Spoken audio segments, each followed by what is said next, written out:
Tonight, with the feud between the Dangote refinery management and the Nigeria Union of Petroleum and Natural Gas Workers, NUPENG, the Department of State Services, DSS, has summoned both parties to an urgent meeting over a dispute about workers' rights to union membership. This follows allegations by NUPENG that Dangote breached a pact on September 9, which guarantees workers the freedom to join any union without interference. Dangote denies the claims. The meeting will also include the Nigeria Labour Congress and other stakeholders aiming to resolve tensions which escalated after NUPENG accused Dangote of misrepresenting facts in a recent press release. Professor Iziale Agbon is a petroleum engineering expert and former trade unionist. He joins me now for his take on this lingering feud within the downstream sector. Thank you very much for joining us tonight. Just days after the DSS intervention led to some resolution, quite brief. Now they're returning to talks.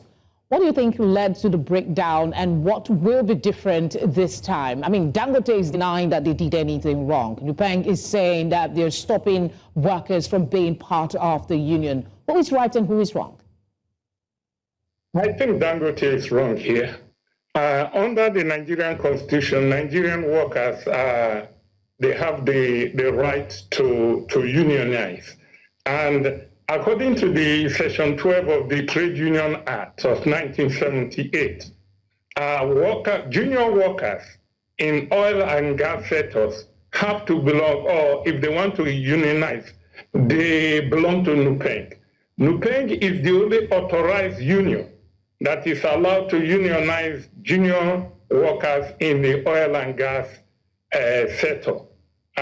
So NUPENG now wanted to, when Dangote came on stream, Dangote now insisted, with his cousin, Alhaji Dantata of Mrs. Energy, that bringing in 10,000 truck of CNG truck, the drivers that are hired have to sign an agreement that they will not join NUPENG. Rather, they will become members of a company association that is called the Direct Trucking Company Drivers Association.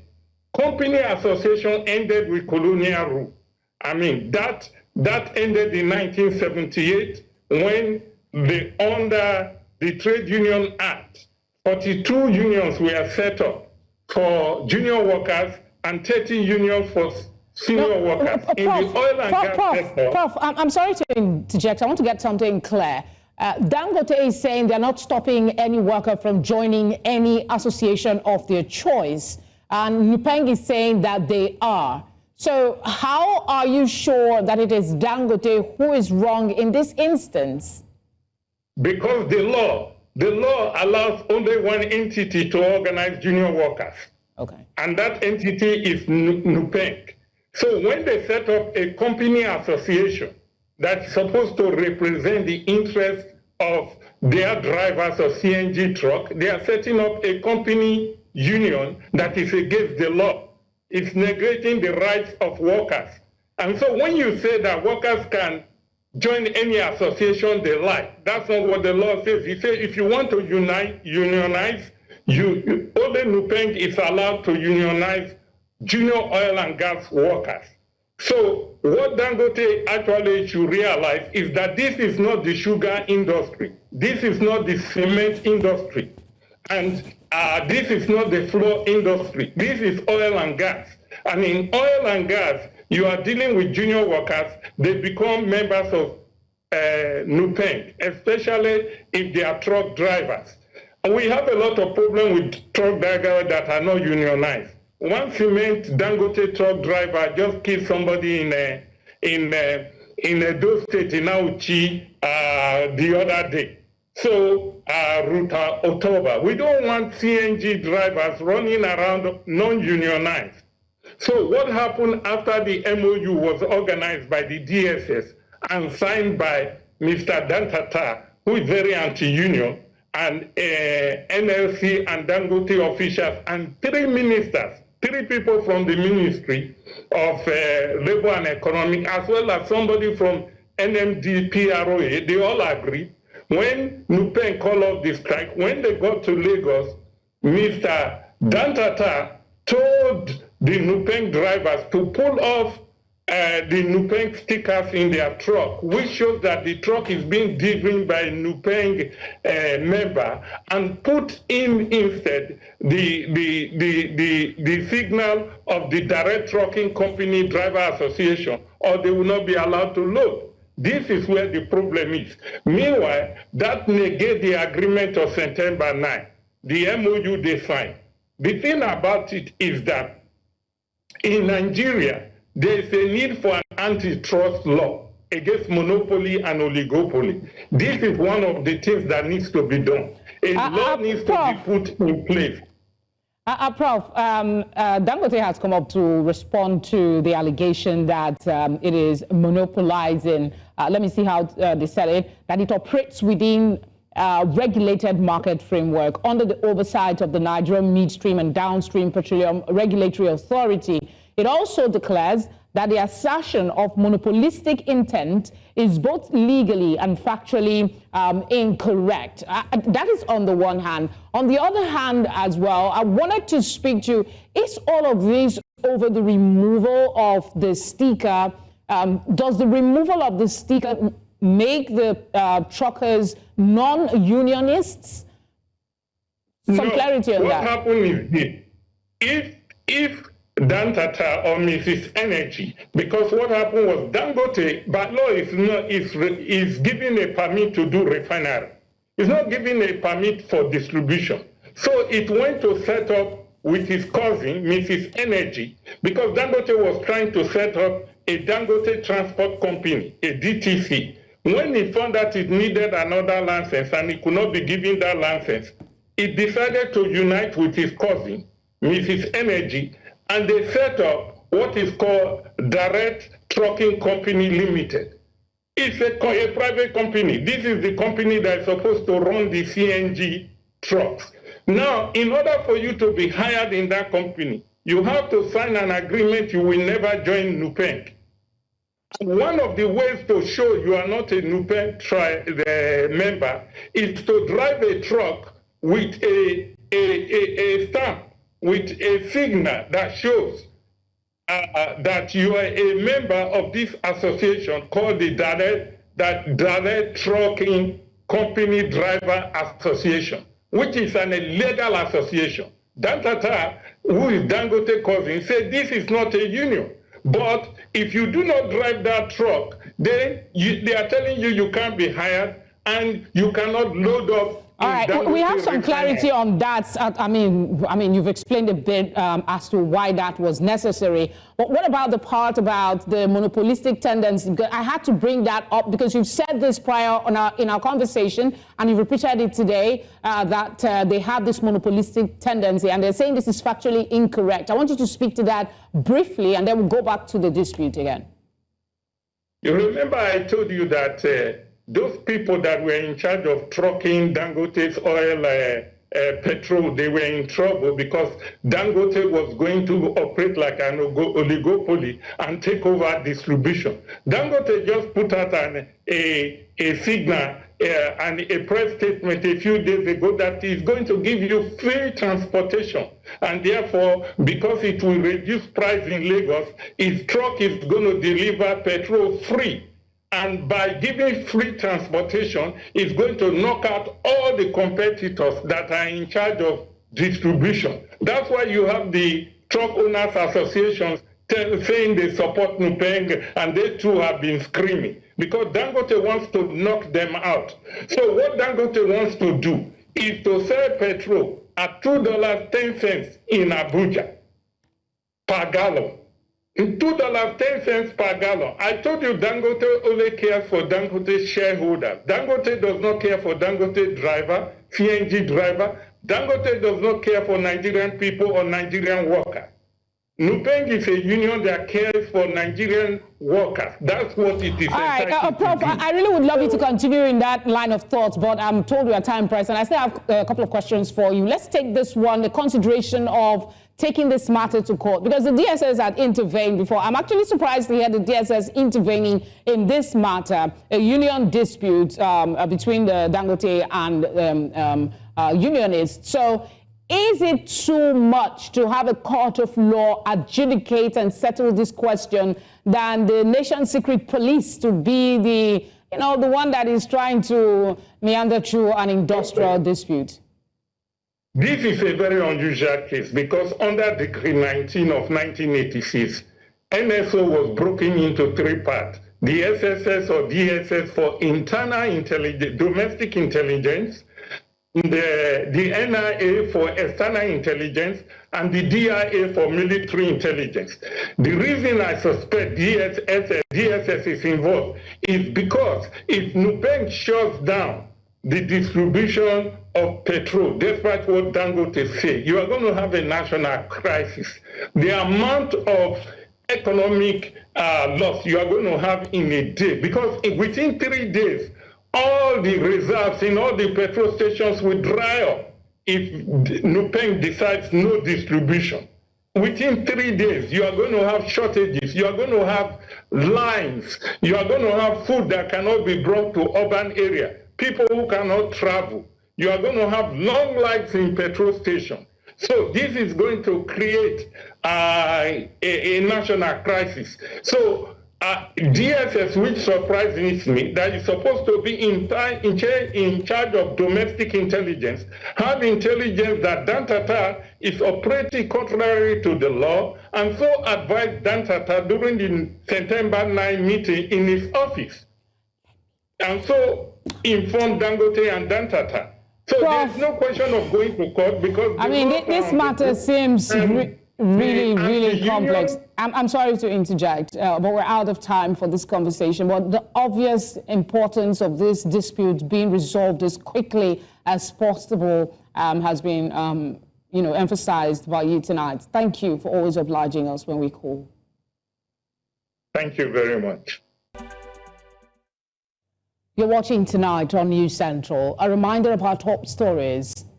DSS summons Dangote refinery management and NUPENG members amid rising tension over alleged breach of agreement. Resident doctors shut down public hospitals as they begin nationwide strike over unmet demands. Nepal swears in interim prime minister following violent protests that ousted Sharma Oli.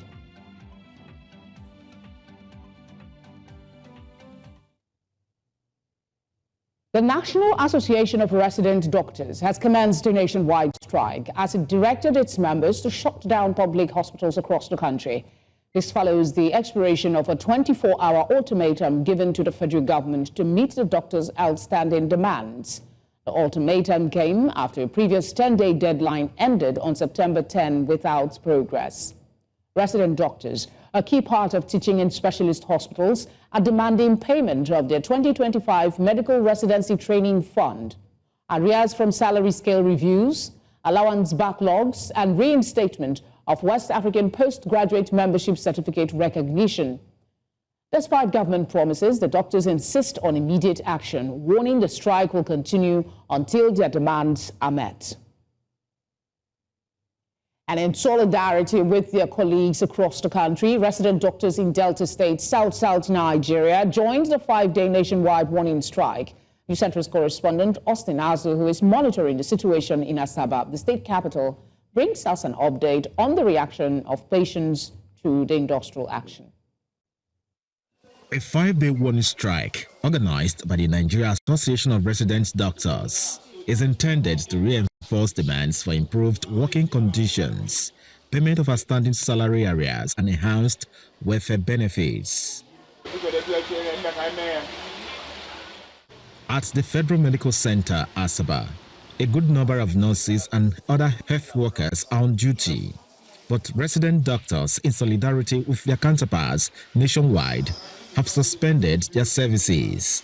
This is life we are talking about. Somebody that has been lying down since months to months, carrying him up and down, reaching where he starts getting medication, starts getting hit, then they are now saying they are on strike.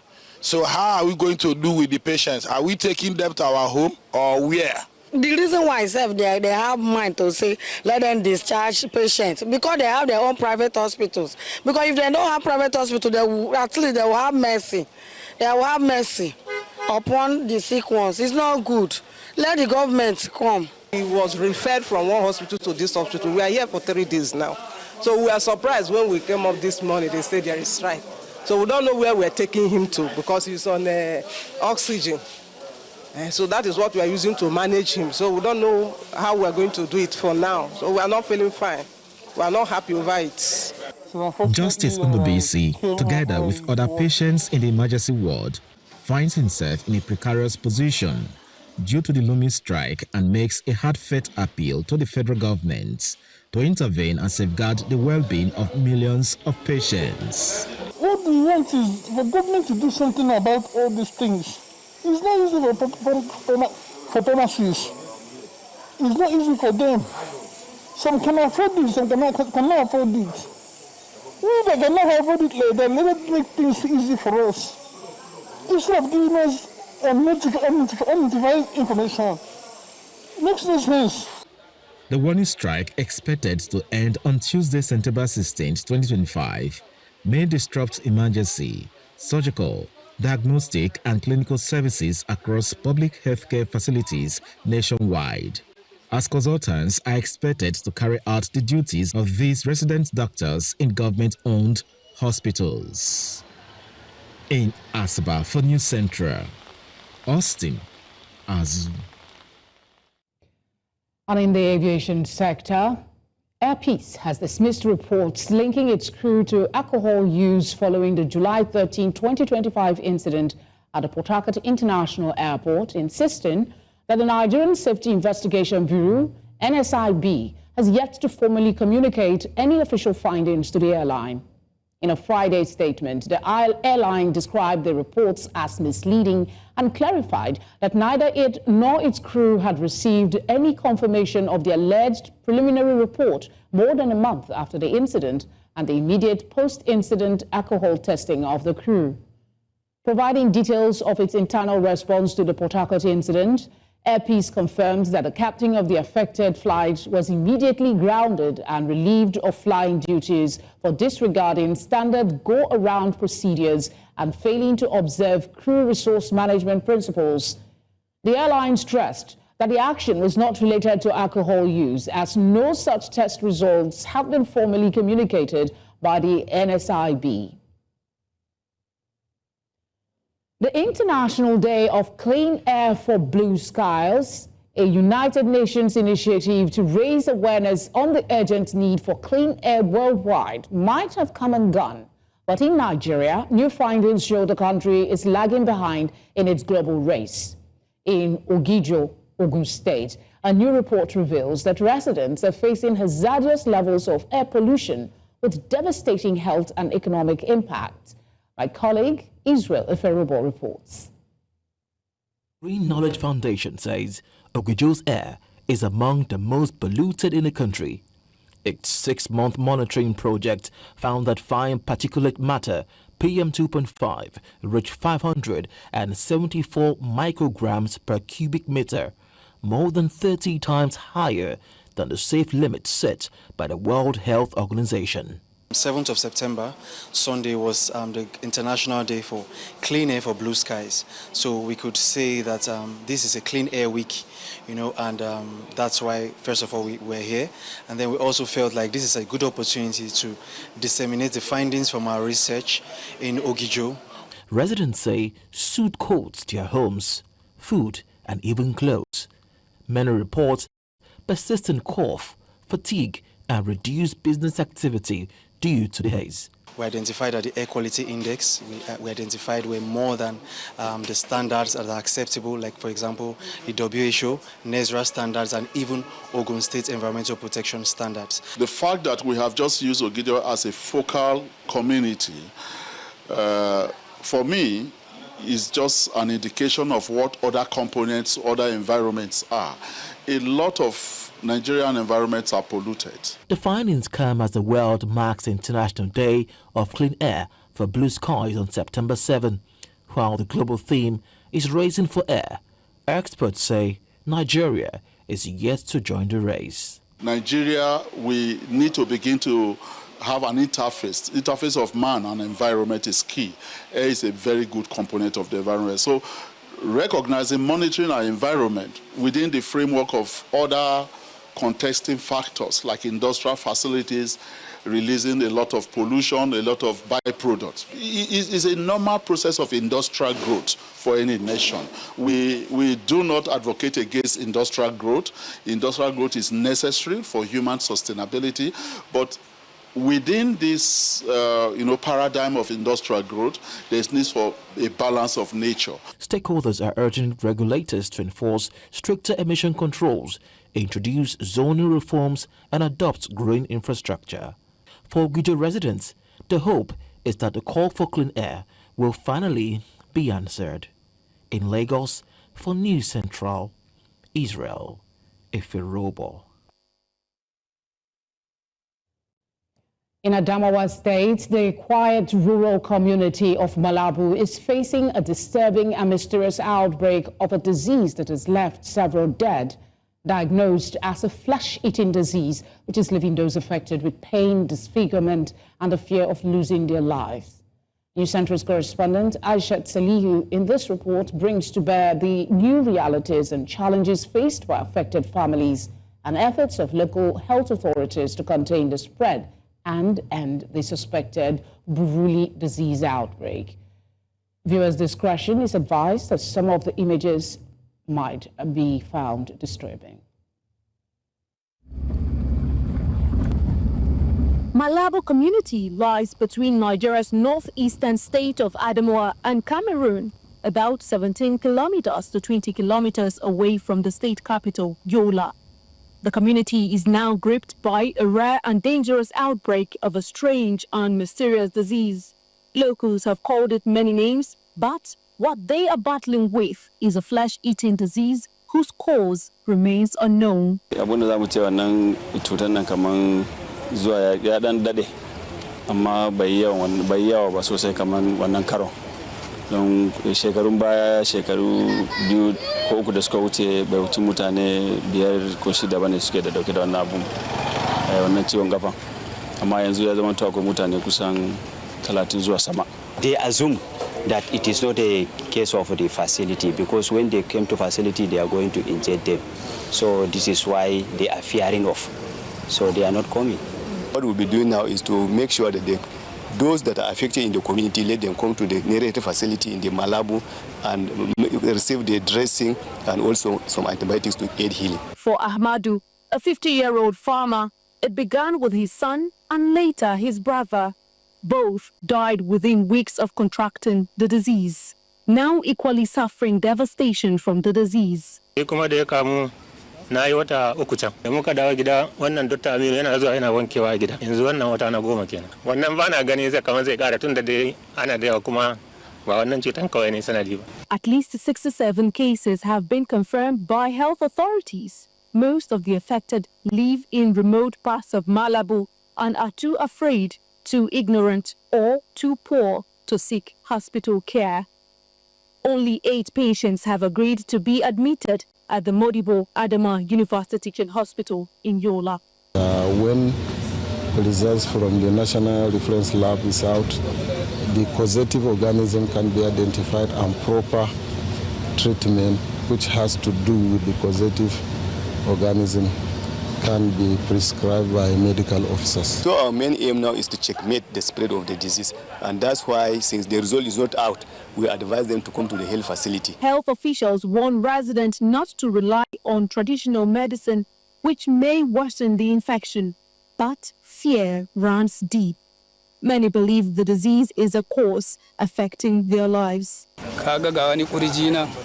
Shine farkon abu shi kurjin haka nan kawai ya fita wannan kan ban iya tantancewa ga inda na same shi sai dai kawai bulla shi a jikina.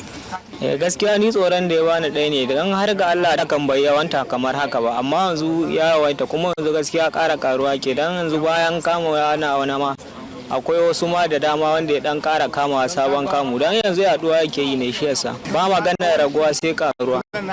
The Adamawa State Ministry of Health confirmed that samples have been sent to Nigeria Center for Disease Control in Abuja for histological analysis. Results are expected within days. The health officers are on top of this. Like we keep on saying, there are emerging new phases of epidemics now, not only in Adamawa State, the world over. Until results come in, the people of Malabo wait, some in pain, some in fear, and others in silence. For now, what they face is not just a disease of the body, but a crisis of access, information, and trust.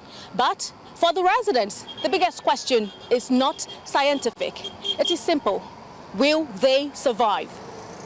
In Yola, for News Central, Aishat Salihu. Many thanks, Aishat. Still ahead tonight, FBI identifies suspect in Charlie Kirk shooting. We have this story and more when we return. Do stay with us.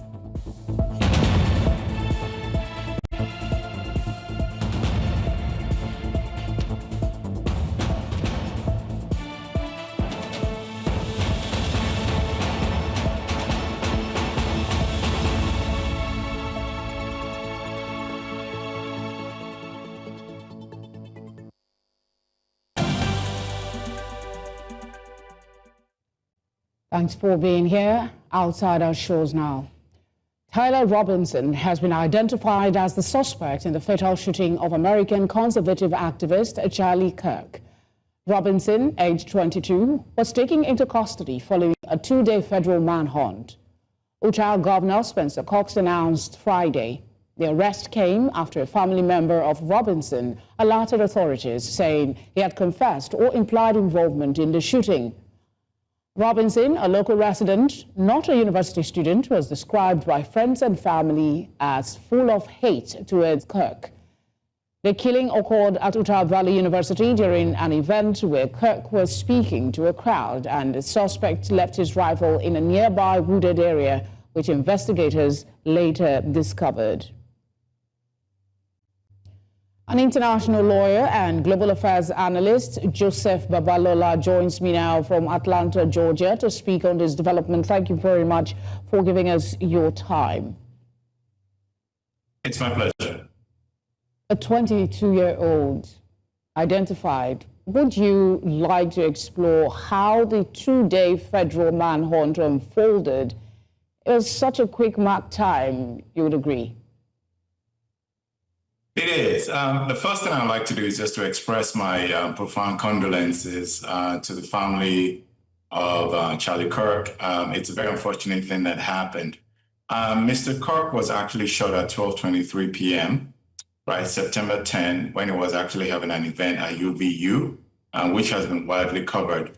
Immediately after that, the FBI, local law enforcement went into a lot of work. They started collecting lots of evidence, and very, very quickly, by 10 a.m., September 11, they were able to develop a sketch and an image of the alleged person that was actually responsible for it. Very shortly after that, they were also able to get forensic information. There were lots of tips that was sent over, and shortly after that, the father of the alleged perpetrator, that's Mr. Tyler Robinson, identified that that was his son, got in touch with a local minister in the area, and they were able to convince him to give himself up.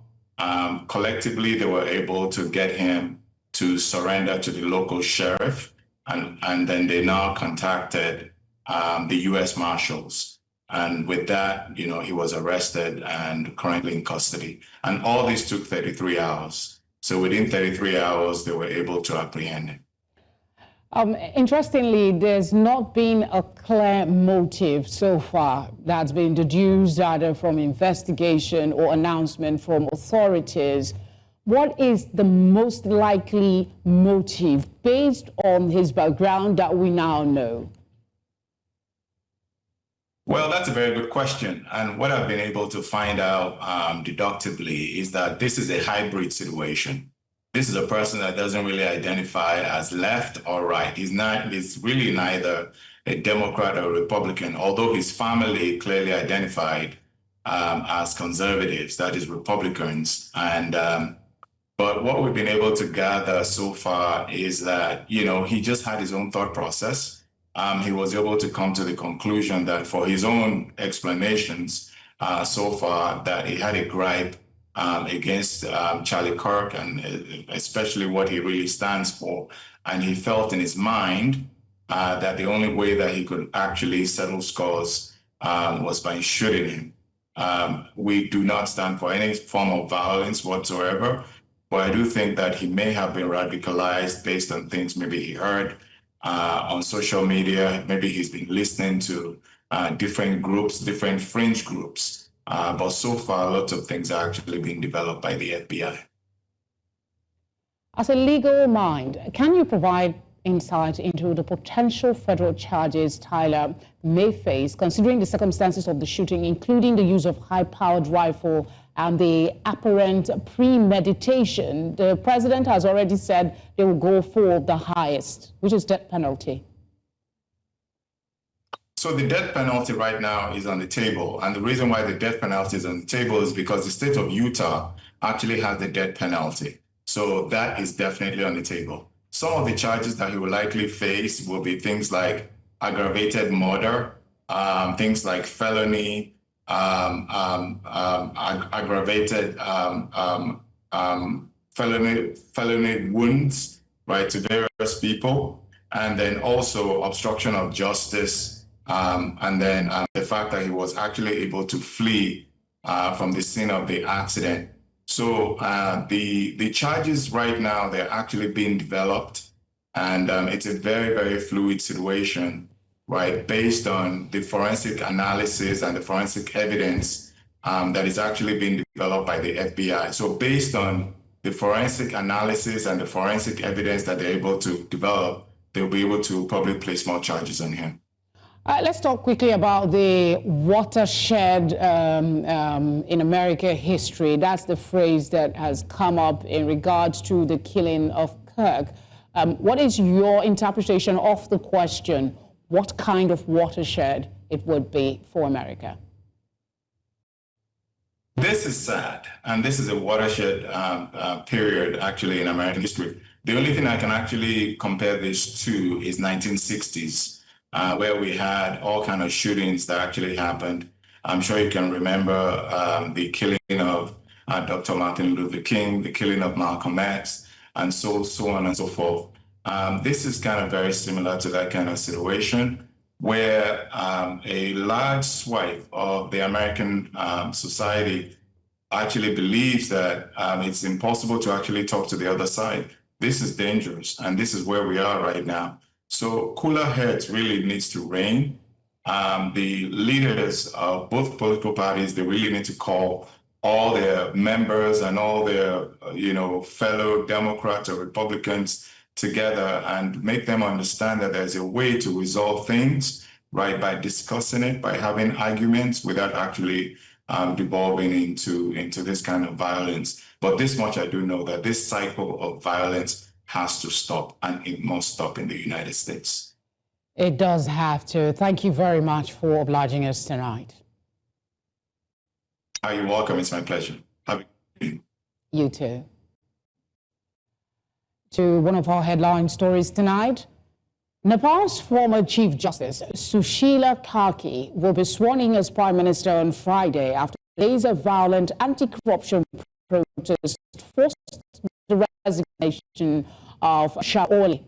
President Ram Chandra Podel's office confirmed Karki, who is 73, will take oath at 7 p.m. Karki, the country's first female Chief Justice, has long spoken against entrenched corruption.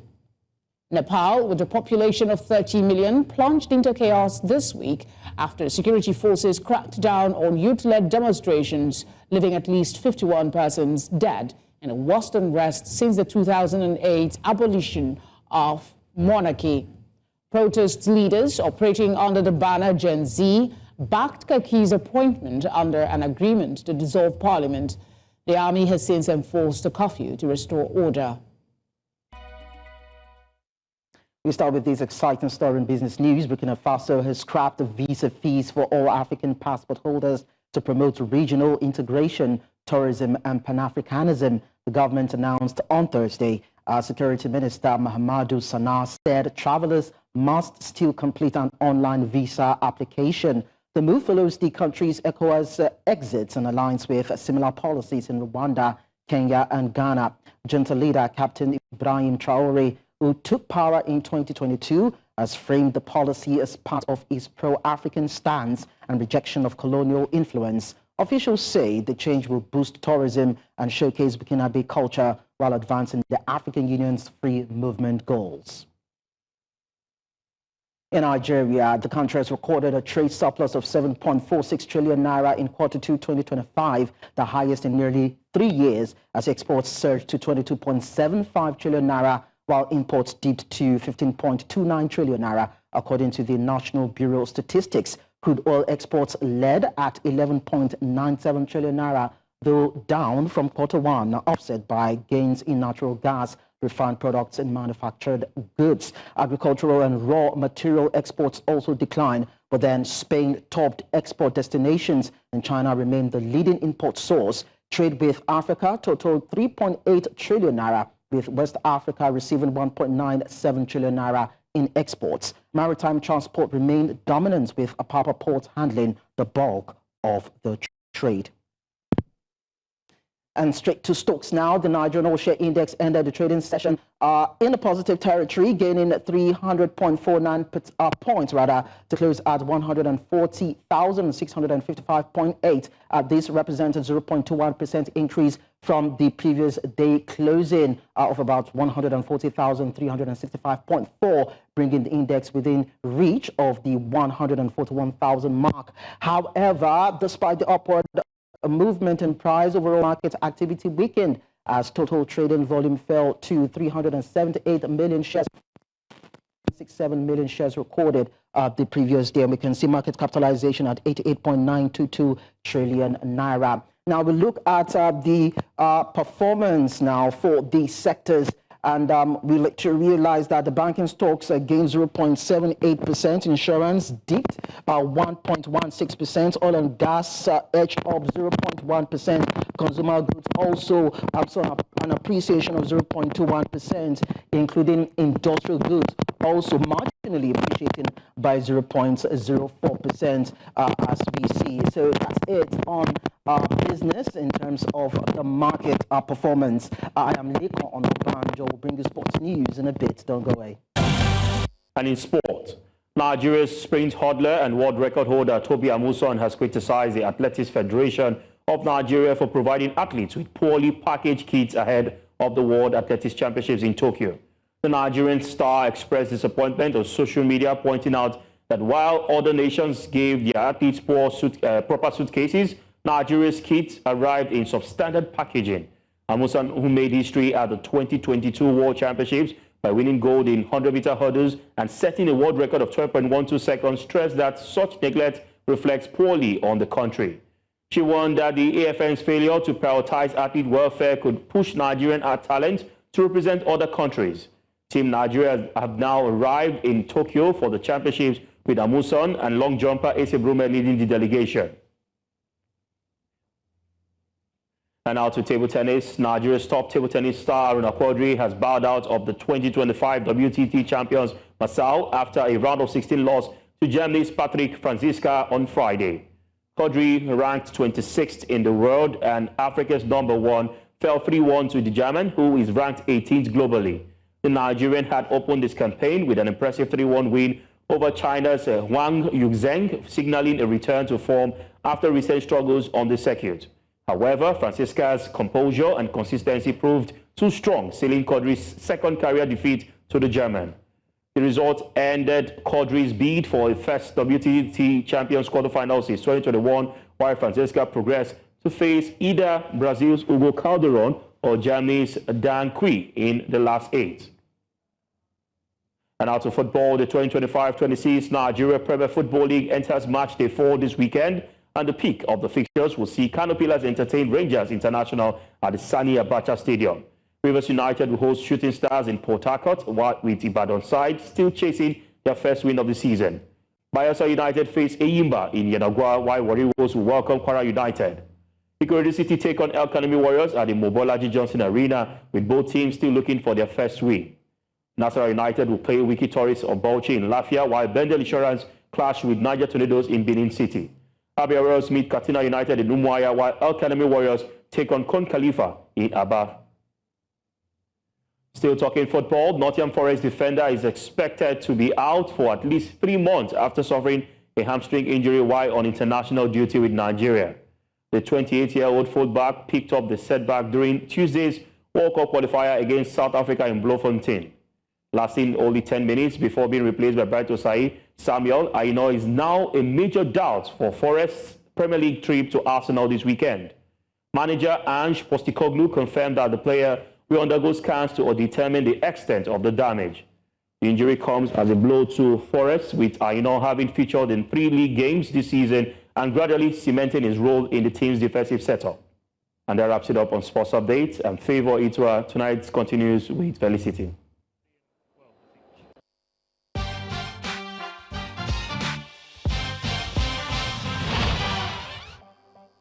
For entertainment, and Kate is here with the latest. Hello, Kate. Hi, Felicity. How are you doing today? I'm good. Good to see you. Same. All right. Today, September 12th, we remember Mohbad, a rising Afrobeat star who left us too soon in the year 2023.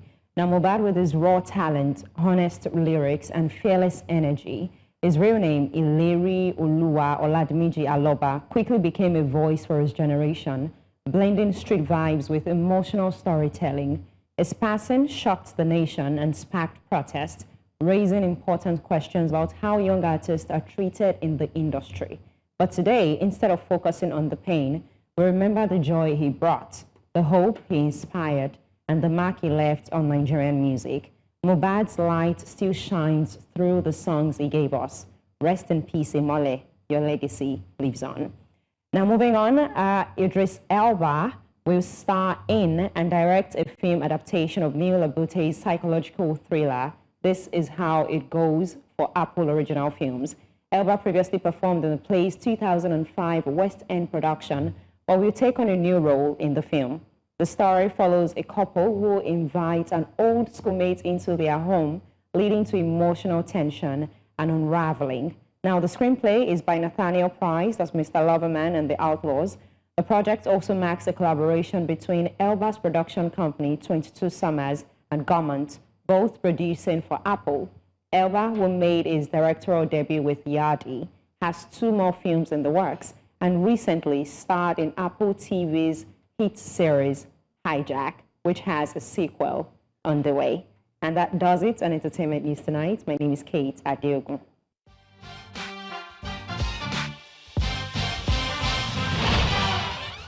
And finally tonight, Nepal's former Chief Justice, Sushila Kaki, has been sworn in a country's interim prime minister, as the country's interim prime minister, following deadly protests this week that killed at least 51 people. On Friday, President Ramchandra Paudel's office announced the appointment of Kaki, the country's first female head of government. The 73-year-old, the only woman to have served as Chief Justice of Nepal Supreme Court, was sworn in late Friday by Paudel at the presidential residence in a ceremony that aired on state-run television. Hopefully some reprieve now for Nepal. And that's the news tonight. But before we go, a quick reminder of our top stories. DSS summons Dangote refinery management and NUPENG members amid rising tension over alleged breach of agreement. Resident doctors have shut down public hospitals across the country as they begin strike over unmet demands. We also brought you news that Nepal has sworn in interim Prime Minister Sushila Kaki following violent protests that ousted Sharma Oli.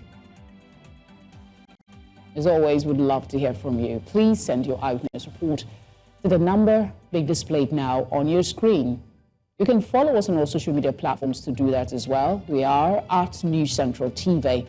You can watch us live on DSTV channel 422, GoTV channel 23, Star Times Channel 274, Avo TV, and on YouTube. Thank you as always for your kind company. Have a good weekend.